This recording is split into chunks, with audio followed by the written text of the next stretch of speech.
Hi folks, I wanted to make a comment about a video I just saw. I don't know what possessed me to watch this thing. Honestly, I don't. Let me see, go this way. I don't know what possessed me to watch it. I really don't. Not something I normally would watch. But it's some kind of a fashion channel. I don't watch fashion channels. But something about the title bugged me. I can't remember the exact title, but basically the subject of the entire thing was women have to dress appropriately and fashionably in an elevated manner to receive good medical care. I thought, what the heck? So I kept watching. I think I don't remember, something about midlife, being posh and I don't even know what the channel was called, but I don't really want to mention it really. So, but I'm gonna say what the message was and why I vehemently disagree with it.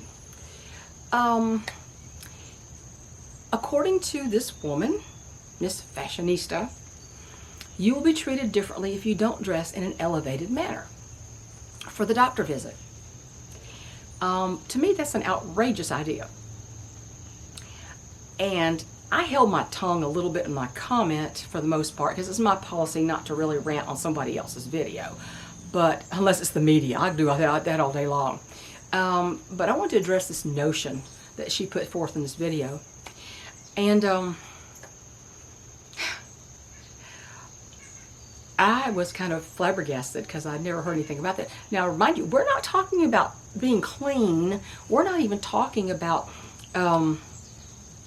smelling bad and having, as one physician in the comments said, I don't know if she's a doctor or not, said something about, well, if you're slovenly and dirty, it's like, how does that equate with either you're elevated and fashionable or you're slovenly and dirty?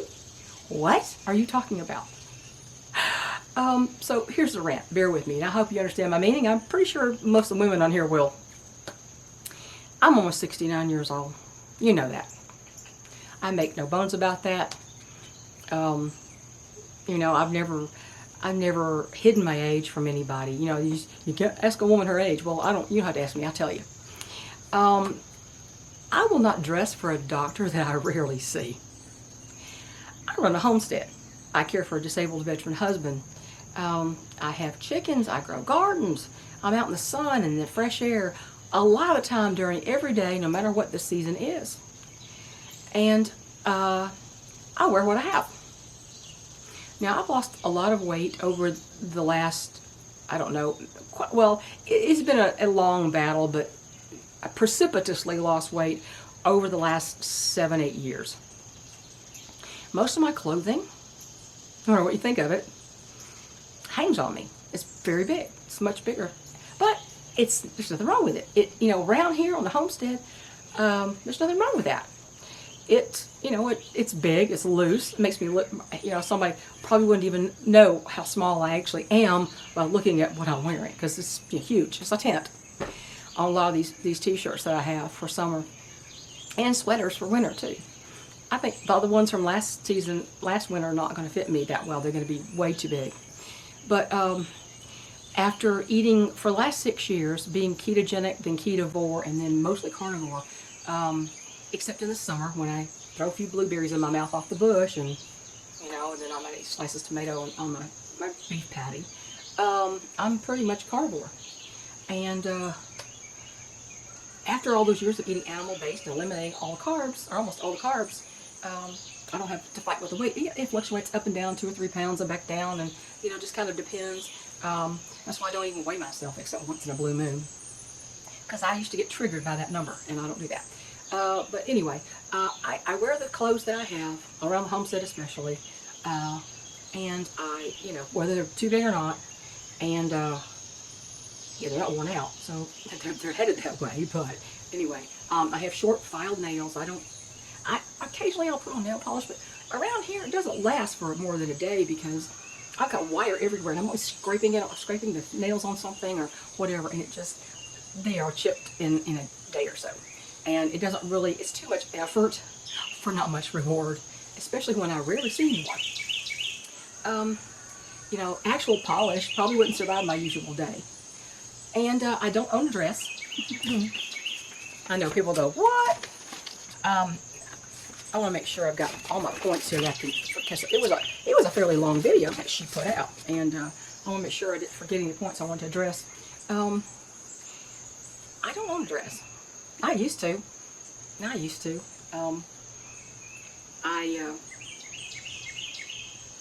don't know. I think the only dress I own is the one I got married in when I was 19 years old. I don't know. It might fit now. I don't know if it'll fit exactly, because even if you're the same weight, your body kind of reshapes after you have children. You know how that is. The skin gets a little bit looser, and there's nothing you can really do about that. I don't own a dress. Summer, I wear jeans. I mean, I only wear jeans or shorts as pants, and I wear t-shirts or flannel shirts or sweatshirts, depending on what the weather is. I don't own anything that is a designer item. There's nothing anyone would consider elevated looking in my closet. And I don't spend my valuable money on trying to get that way. Clean and fresh are all that matters, in my opinion. You know, and the thing is, I don't care how upscale you dress, and I'm gonna lose some people here. Now, I understand how the addiction to certain things is very overwhelming. I get that. I've been there as far as sugar goes. Oh, trust me, that is an addiction. It's a drug. It ends up being a drug. But, you know, it doesn't matter how posh you look and how elevated you look and how designer you look.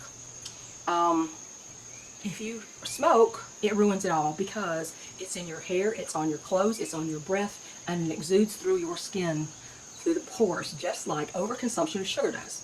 It changes your smell. You can dress all you want to, and whoever, I don't know who the designers are anymore, whoever they are, don't really care. So in summer, it's t-shirts and shorts, and in the cold weather, it's flannel shirts, and if it's really cold, sweatshirts and jeans, and that is my daily wear. I don't give a flying fig about fashion. I never have. I like to be clean and smell clean. I wear fragrance, but not heavy fragrance. And your body mist or something in the summer, because the heat really makes it worse. If you have a perfume that's kind of strong, don't wear it in heat. Just don't do that.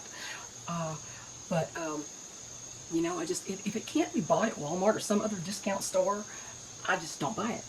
I can't afford it. I have other better uses for my money. But you know, doctors in general are something I avoid unless I absolutely have to go. I have to go at least once a year for a thyroid test to make sure that my medication that I've taken for 25 years is still the way it should be. I think it's only been changed once or twice in my all that time. And it hasn't been changed in a very, very long time, probably 20 years. It's been the same.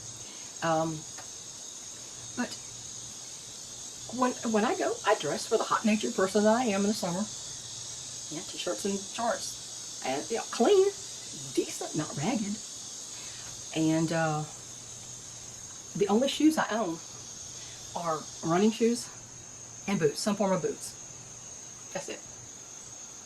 And I wear the appropriate footwear for the season. And when I go for the weigh-in, I take them off. I don't need to weigh my shoes. I take them off.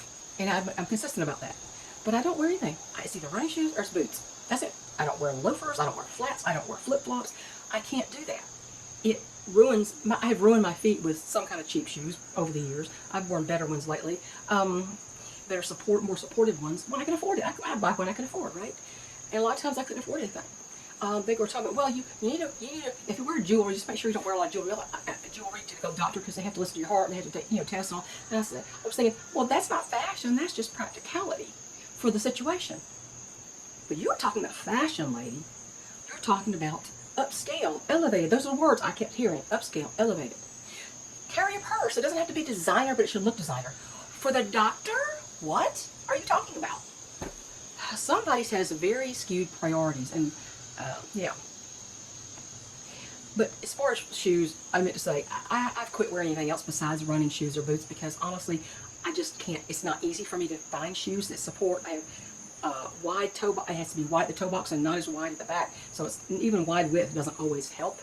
I don't have huge feet, but everybody's feet get spread as they get older, and you have to sometimes up yourself a half size, and I had to do that a couple times.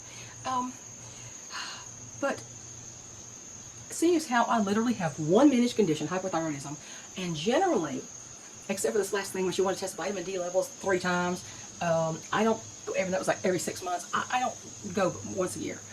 And I just can't justify buying clothes for doctor's appointments alone.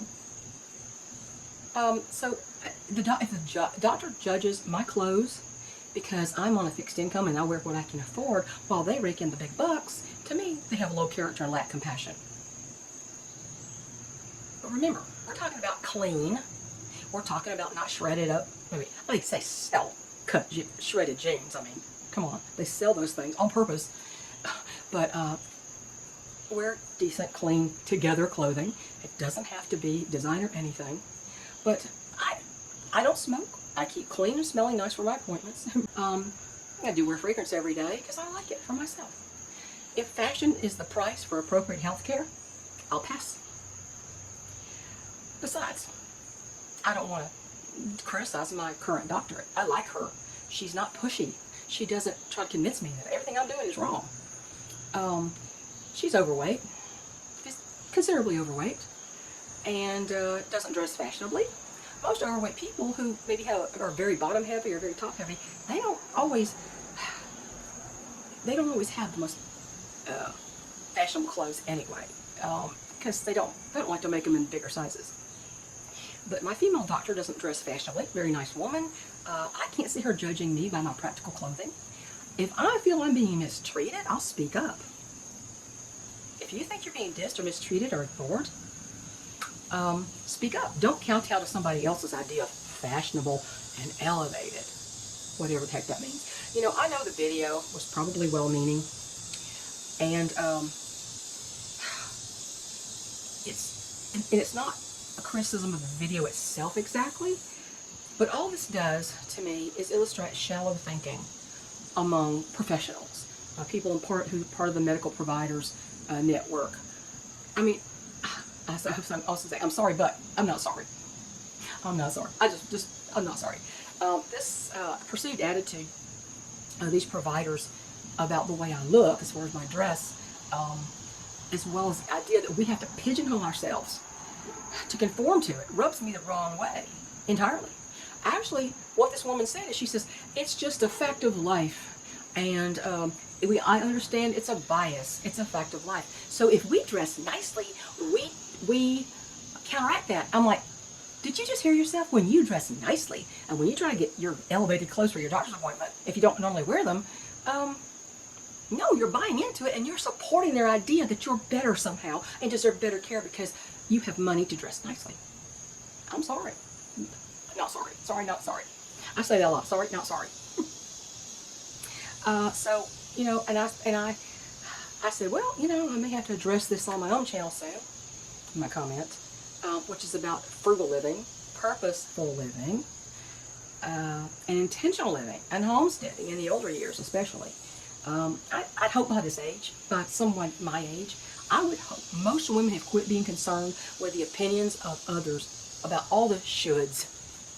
Here's a should for you. The attitude adjustment should be on the white coat side, not mine. Just my humble opinion. So, I'm going to leave you with that. I could say a whole lot more. I could rant about this for 30 minutes, but I'm not going to. Get your suggestions in for the Name That Pullet contest on the other video if you're interested at all. Tomorrow's the deadline, and I would be picking at least one name. I hope there's 2 names I would like to use, and each person, if I pick 2 different people, they will each receive a small mystery prize. Don't get really excited. I'm not giving you an entire quilt. Okay. Don't get excited. It may be a quilted item though. And I won't do crochet. I can't even think about crochet in hot weather. I don't even want to touch it. Yeah, so get your guesses in on that Name That Pullet contest, and look at the ones that were chosen, about for the boys and the girls, and see if you can find 2 that kind of don't clash with those anyway. And we'll talk to you later. You know, I just can't justify the attitude that you will receive better medical care if you are dressed like you have money, or dressed fashionably.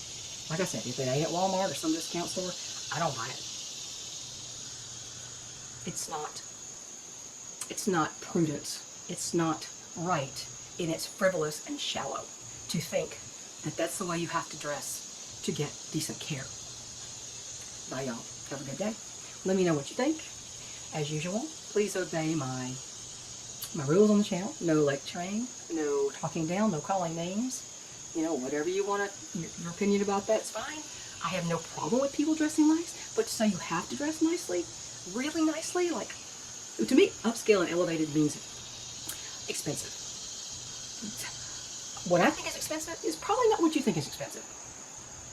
So, I'll catch you later. Have a good day. And there you go. There's your opinion piece for your mulling over today. Bye.